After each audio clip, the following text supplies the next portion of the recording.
He was just a child, a boy diagnosed with a deadly disease, told he had only a short time to live.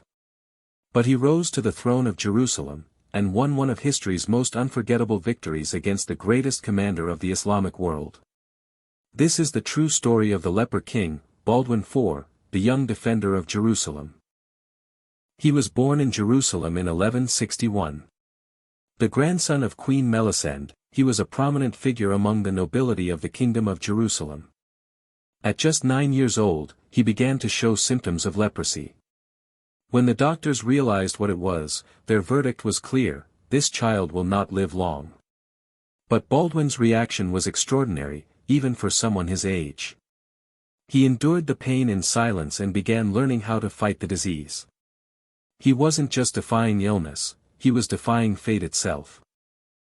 In 1174, after his father's death, he was proclaimed king at the age of 13. Because he was young and ill, the kingdom was initially governed by regents. Many nobles believed he wouldn't be able to rule. But Baldwin was intelligent, strategic, and politically astute. He took control of state affairs at an early age, and despite his leprosy, his leadership inspired those around him. A leprous child ascending the throne of the world's holiest city was nothing short of a miracle. In 1177, Saladin marched on Jerusalem with a massive army. Baldwin had only around 500 knights at his command. The young king was too ill to ride a horse. He was carried into battle on a wooden litter and led his troops from there. In the Battle of Montgisard, the Jerusalem army achieved a miraculous victory. Saladin barely escaped with his life. Historians describe that day as Jerusalem's darkest hour turned into its brightest triumph. Jerusalem was shaken not only by external threats but also by internal power struggles. Baldwin sought a solution to the conflict between his sister Sibylla and her husband, Guy de Lusignan. Not wanting Guy as his successor, Baldwin named his young nephew, the infant Baldwin IV, as king. He made major political moves to prevent a civil war. Meanwhile, his leprosy was rapidly worsening. But he was still the one making the decisions.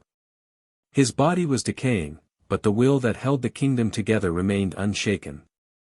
In his final years, he went blind, could no longer walk, and struggled to speak. In 1185, he died at the young age of just 24.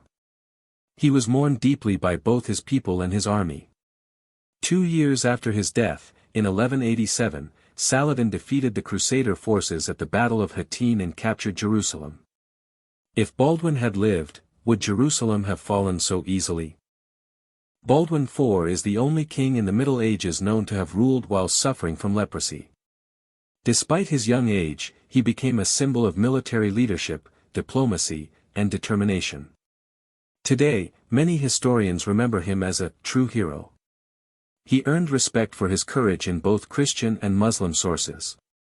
William of Tyre wrote of him, "He was weak in body, but a giant in spirit." His story reminds us of this: true strength does not lie in the sword, but in determination, will, and conscience. Sometimes, the greatest battles are not fought with armies, but within one's own body, against one's own destiny.